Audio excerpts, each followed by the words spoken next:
What up, guys? We out here. BK. This damn thing. In the last video of this thing, we had taken it out, we did some license passes, and we broke it. And then we fixed it, we put a new transmission in it, took it back out, same day, broke it again. We broke a drive shaft. Got a drive shaft fixed in it. Like 2 days later, left it on the trailer, wanted to go make some license passes, drove out to the track again. So this is 3 track outings. Go out there, got 2 more license passes we're gonna finish up. Go out there, no bueno. The truck's been pushing coolant. I've mentioned it in a couple videos. Still uncertain why.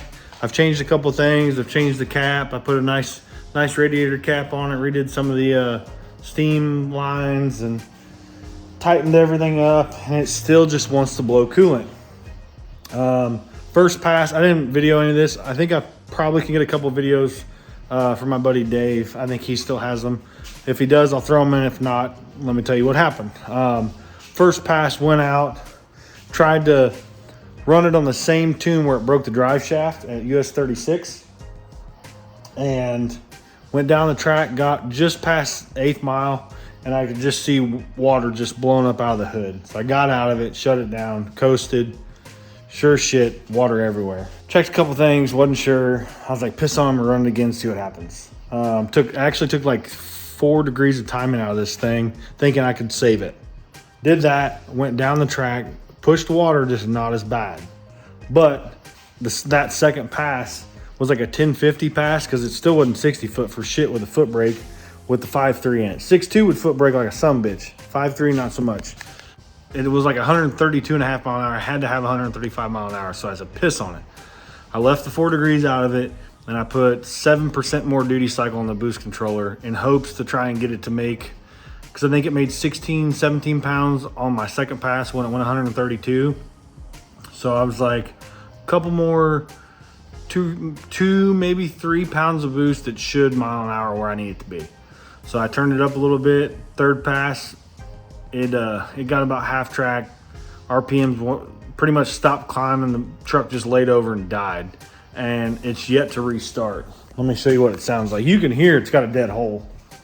Doesn't sound good. But watch it try and start up. Nope. She got a dead hole. Take it apart and see what's wrong with it. So I guess what I'm gonna do for now, I'm gonna go ahead and probably go ahead and pull the coil packs and stuff off of it, the crank catch can, all that stuff. And I'm gonna go ahead and start pulling plugs out of it. And I'll do a compression test, and then we'll see where we're at on if we can find out which hole is dead. All right, so I'm pulling the plugs out of this thing, and I've got them laid out here in order. So obviously this will be 1, 3, 5, and 7.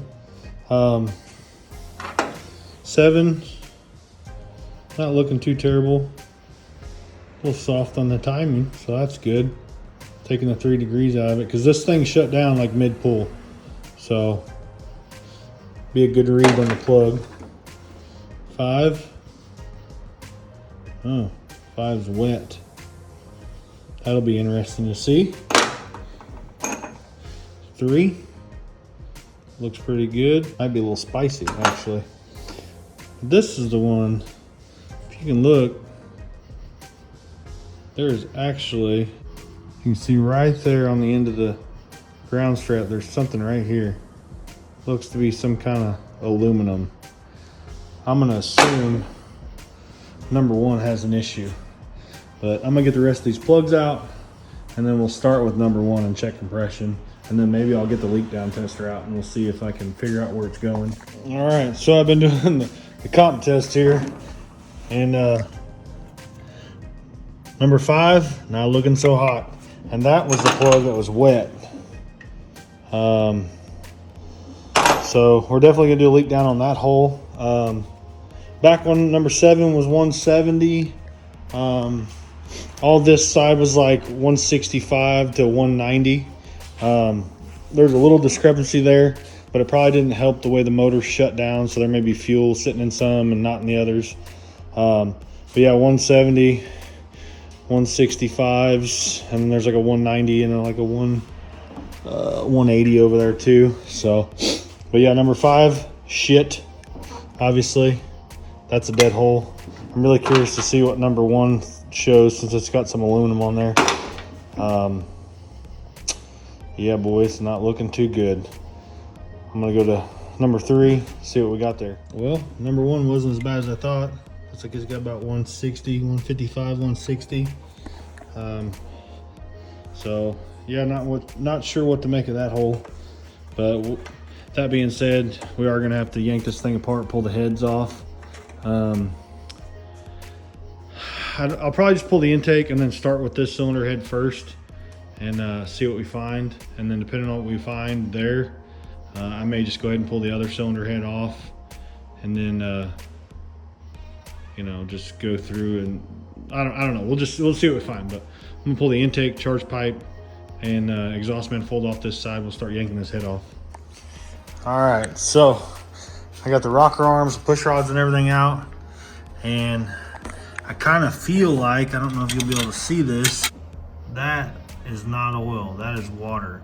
But you can see that like black discoloration around the bolt, like right there on the casting. Normally when you see that, that means the head's cracked. This one's got it, there's water there. And you can kind of see that little black line there. This one back here has something similar. And it's funny too, because if you look at that, there's like a paint mark right there. And there's a paint mark here, that yellow paint mark. You can kind of see that line there. I don't know if that's a crack, but normally that's where they do crack, is right there. So I think what I'm gonna do is I'm going to grab my leak down tester and I guess we're gonna fill this thing up with air. Only downfall is if that's leaking there, we're probably not gonna see it without putting pressure in the cooling system, and I don't have the deal to do that. So yeah, I guess we'll just try the leak down tester and see what we get. Well, put the leak down tester on it, and that hole has about 80% leakage. I'm gonna lean towards, and it was blowing through the crankcase, so I'm gonna lean towards the piston is probably MIA, or the ring land's just that broken. We'll get this thing apart, kind of see where we're at. At this point, more than likely the motor's gonna have to come out of it, especially since I can see water down in there. That may be condensation built up from the E85 inside the cover. I mean, it's always a possibility. There's not a lot there, and then the dipstick actually doesn't show water on it. Let me pull that out and show you. I mean, there's no water. That's clean oil. It may be time just to say piss on it, put the 6.2 back in the truck, leave the old trans in it. And then, you know, that motor with the 88 millimeter that's in the Mustang now, in this truck with this transmission on the foot brake, this thing went 590s, relatively easy, but it had an 88 millimeter on it, where this is a 75. This turbo will not be big enough to make the power that 6.2 is capable of, and maybe that's a good thing. Maybe that 6.2 is actually kind of lazy with the 88 on it, so maybe the S475 will, you know, maybe it'll be all right. I don't know, but that may be end up what we're doing. We may end up just taking the 6.2, throwing it back in the truck, and then maybe just, I don't know. I don't know if I want to change intakes or what. You guys tell me. I do like this intake and stuff on this car. You know, it looks pretty race car like, but do we just take the Edelbrock off the truck, slap it on the car, redo that upper charge pipe, and then take this intake, throw it on the truck, and then just redo an upper charge pipe? That may be, honestly, that may be the way to go. I actually thought about eventually putting that style intake on the truck, and actually, instead of trying to have the piping all crammed up in here, running the elbow off this side, and then it would make it really easy to maybe feed the pipe down here, open this inner fender up, and then kind of in behind it.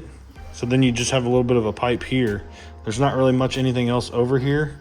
The other thing would be, how tall is it? Is it gonna stick up too tall, hit the hood? I'm pretty sure this one is actually taller than, say, this style intake, even with the elbow on it. This one, it looks really, really tall in here, but it's got 1/2-inch spacers underneath of it as well. We may just have to switch intakes, go back to an Edelbrock on this car, and just redo upper pipes on both of them. Damn it, I really liked this intake on this car, but I don't want to run adapters on them when I've got the wrong intake on this car and then I'll have the wrong intake on that truck. It may just make more sense just to change it out. And this 5.3 will probably honestly like that other intake a little better. All right, we're out in the shop. Finally tearing into the boost knuckle here. We're gonna get this head off, kind of see what kind of damage we got going on down here, and see if we're gonna have to build a new engine or what we're gonna have to throw together for this thing. So I'm gonna drag the air hose out. So I don't have any battery powered tools anymore. My snap-on impact died, so now I gotta use air tools, which sucks. But yeah, we're gonna pull this head off since we did the compression test and leak down and kind of see what we can see. Probably not gonna be able to see anything because it's just gonna be a broken ringland. But I don't know, I guess we'll pull it off, see what happens. Hopefully the heads are still good so we can reuse them and not have to build a new set of heads. But I am going to, if they are salvageable, I am going to swap the springs out and put a bigger spring in it, because these ones are unknown and the ones I'm putting back in it are unknown. I just think they're bigger than these ones. So anyways, we're gonna get this thing tore apart and we'll see what we got. Well, we got the head off, and I guess I can say that there was definitely a head gasket issue. But you can see right up here, you can see all the dark spots where it's pushing, and here too, you can see it's pushing through. So definitely a cylinder head issue. But also you can see there's some shrapnel here, and it doesn't look good. Let's see. As you can see right there, we nipped the piston right up top from the looks of it. Get the gasket off here, get a better look see.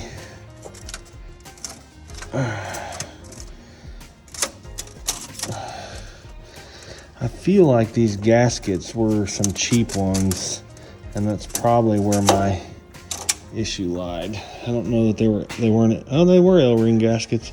Yeah, you can see them all the way down there at the bottom. It was definitely pushing. Yeah, it was definitely pushing, lifting the head. So even up front there, yeah, you can see it all the way around the bottom of the cylinder wall there on all those cylinders. I'll be damned. Well, at least we know what it was. We know it was a head gasket issue, which is why it always got pressure in the cooling system when we would run over like 14 pounds of boost, or attempt to run over 14 pounds of boost. I need to vacuum the water and stuff out of this, and I probably need to check the intake, make sure the intake doesn't have anything in it. But that was definitely piston material there stuck to the cylinder head. If I remember right, these had oversized valve stems in them, so that's going to be a pain in the ass, but I'll definitely take them to work and try and resurface them, make sure they're good. I'll tear them apart, inspect all the valve seats and everything, vacuum check them and stuff, and get those back together. And it does appear that they are cracked between the seats. So, shit. One, I could run them. Obviously, they ran. But you get too much heat involved, and you might run into an issue where it wants to drop a seat, and I don't want to have that problem. But it definitely looks like, well, it looks like all of them are cracked between the seats. See if you can see it. See one there? You can see right there between the seats. There's a small crack. That one's hard to see because there's carbon there, but there's one there. That one you can kind of see a little spot right there. That's a crack. And then down here as well, if I can get my finger out of the way, there's a crack there. Right there at the tip.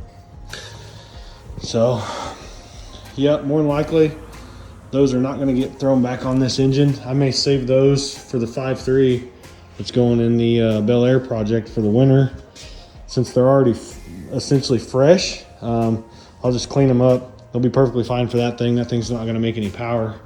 But it just means we need to pull this thing apart. And yeah, it sucks because those are really nice Molly pistons. I might try and see if I can get one replacement piston for that. But yeah, we're gonna pull this thing out, and then I've got another engine on the stand that we're gonna try and slap together sloppy style. It's a very clean engine. Well, let me just show it to you. So here is our block. This was actually a scrap block from my work that had a hole in it. We're not worried about it. We're going to use it. But this block was already 30 over, which kind of sucks. The other motor was 30 over, but I don't have any real nice 30 over pistons. So I've got some used 30 over pistons here that we're going to give a shot, give a whirl to, see what kind of power these things will take. And but that's what we're going to throw in here.